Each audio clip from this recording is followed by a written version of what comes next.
pulsa yang lagi nih, ini kadangkala ini ya, saya memandangnya ini secara filsafati dengan ayat Quran. Dan pandangan saya ini bertentangan, Ustaz.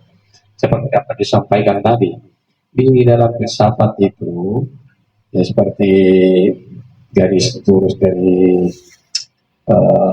Ibnu Sina sampai ke Mulla Sabra itu bahwa jiwa itu adalah substansi yang bergerak.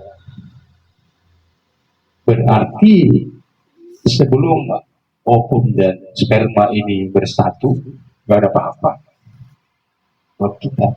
Ya sampai di Quran juga dikatakan itu Allah Ta'ala insanya al-insan hidup yang dahri lamnya berusaha yang berkurang. Kamu belum bisa disebut apa-apa. Tapi tadi Ustaz ngomong ini bahwa ruh Fatimah sudah diuji di dalam barzah.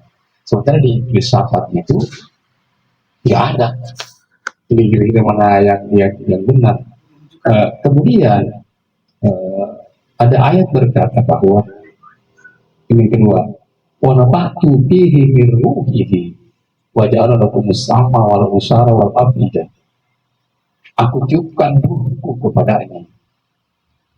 Ketika ditiup ruh ini berarti apakah ketika menjadi substansi yang bergerak saat itu adanya ovum dan sperma, ataukah di alam ruh? Di apa Ustaz? Bisa dijelasin biar teman-teman dapat pencerahan dari Ustaz Nafas. Ya. Ya, yang bisa saya pahami dari soal tersebut dan jawaban yang sederhana tentunya sesuai dengan kapasitas kita tentang ayat hal ata 'alal insani hinun minad dahri lam yakun syai'am mazkura dan seterusnya. Di sini ada, perlu kita garis bawahi, ada kata mazkura ya. Jadi datang suatu saat pada manusia itu lam yakun syai'an mazkura, belum dikenal ya. Jadi belum ada namanya. Ketika belum ada namanya belum dikenal. Kita mulai ada nama ketika mulai jadi janin atau sudah lahir baru ada nama. Ketika sebelum itu kita nggak dikenal, nggak tahu gitu. Ini tidak menunjukkan etnik tentang keberadaan, tidak menafikan keberadaan ruh sebelum janin. Jadi itu sudah ada ya. Cuma lam yang syakun saya mazkura. Ketika di alam dar, di alam arwah atau di alam alas berbikum kita sudah ada, kita belum dikenal di sana.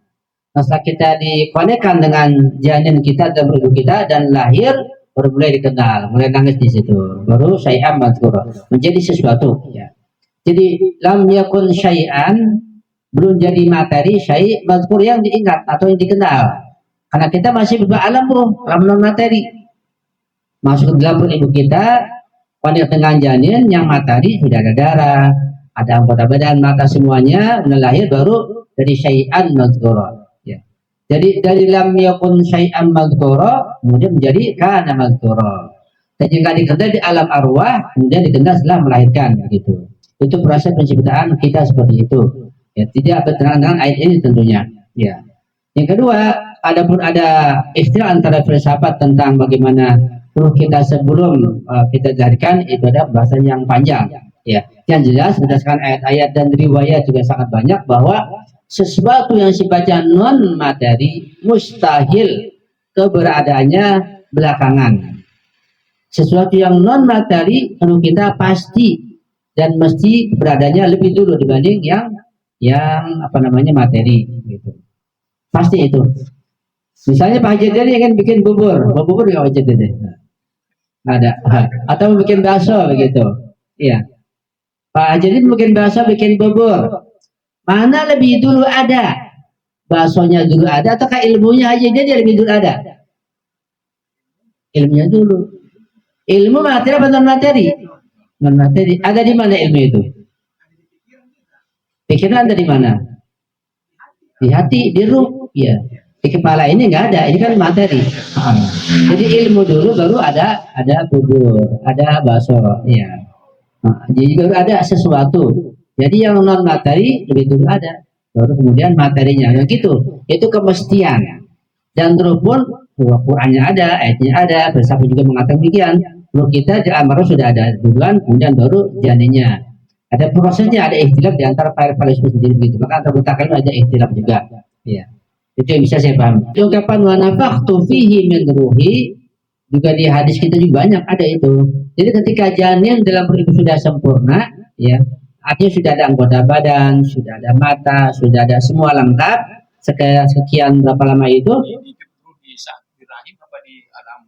Di rahim, ya. Jasadnya udah berbentuk semuanya. Iya, sudah siap gitu. Iya, sudah siap. Baru Allah konekan. Jadi wanafaktu aku konekan kata Allah, aku sambung ruhnya itu dengan fisiknya, dengan janin itu sehingga bergerak. Setelah bergerak kemudian makanya dari ibunya segala macam begitu. Jadi di alam perut ibu adanya gerakan itu. Yang artinya ruh ada di dalam ruh. Setelah janin itu sempurna, artinya sudah siap, ya sudah punya potensi untuk disambungkan. Kemudian di sini juga melazimkan adanya pemahaman tentang hubungan ruh dengan badan. Itu bahasanya sangat dalam. Bahkan ada konferensi di KUM itu selama 3 hari dan diundang para tokoh dari Kanada, dari profesor tentang itu. Mereka nggak mau menjawab. Yang punya adalah ulama Syiah. Di sini pun sangat pelik masa itu. Hubungan ruh dengan jasad. Nah, ketika mengatakan aku tiupkan, aku konekan ruh dengan jasad, bagaimana hubungannya? Sebab ada ulama mengatakan, ulama ahli sunnah, bahwa hubungan ruh dengan fisik itu seperti hubungan air dengan gelasnya. Jadi gelasnya ini adalah fisiknya, air adalah ruhnya. Kalau begitu berarti ruh kita dicetak oleh badan kita. Kalau itu berarti ruh kita terbatas dengan fisik ini, terbatas sekali. Enggak, ini salah. Sebab kalau seperti ini berarti keberadaan air dibatasi oleh gelas, nggak bisa lebih. Nah, ruh nggak begitu. Ruh yang non materi nggak seperti itu. Ya, dia nggak bisa digambarkan. Artinya ruh kita bukan sebesar fisik kita ini. Ya. Kalau saya yang kecil pendek, ruh saya pendek kecil, begitu. Nggak bisa. Ada yang pendapat. Atau orang yang besar ruhnya jadi bisa begitu, enggak. Ada yang berpendapat berkata badan itu rumahnya ruh. Itu di kajian akhlak ada juga, iya. Iya. Istilah rumah atau istilah markab juga ada. Ada istilah kepompong, macam-macam istilah itu untuk memudahkan pemahaman, ya. Nah, singkatnya bahwa ruh itu di alam non materi. Kita alam udara kita nggak paham gimana alam non materi, suatu alam non materi, gaib, kita nggak bisa mampu menjangkaunya. Di sana ruh kita, kemudian ujungnya itu bagian bawahnya, bagian akhirnya nyambung ke fisik kita ini, gitu. Kemudian dia baru kita sudah di alam materi, alam kegelapan, ya. Kalau misalnya jadi ruh bergradasi, makna gradasi itu adalah bertingkat-tingkat, seperti kayak menyalakan baterai gitu, atau menyalakan lampu mobil ya, lampu motor. Nah, ketika baterai saya nyalakan, maka sinar yang paling dekat dengan sumbernya kan sangat terang. Ya. Sinar yang paling dekat dengan bawah alam sangat terang kan. Makin jauh makin kurang sinarnya, makin lemah. Makin terus sampai pada titik kegelapan. Ini namanya sinar bergradasi, bertingkat-tingkat. Dari yang paling terang sampai paling gelap. Sinar matahari bergradasi, sinar bergradasi, semua bergradasi. Ini masih bisa kita pahami. Wujud bergradasi, wujud kita beda-beda. Gradasi wujud kita bagaimana? Sulit memahaminya. Dan ruh bergradasi dari alam non yang sangat luas, kita nggak kayak apa ruh kita, bongkotnya ujungnya nyambung ke ruh kita, ke fisik kita. Nanti pisah itu bagian bongkotnya ini bisa dengan fisik kita, gitu. Begitu teorinya. Cuma kita nggak paham. Udah begitu dah, kita nggak paham sambung. Ya.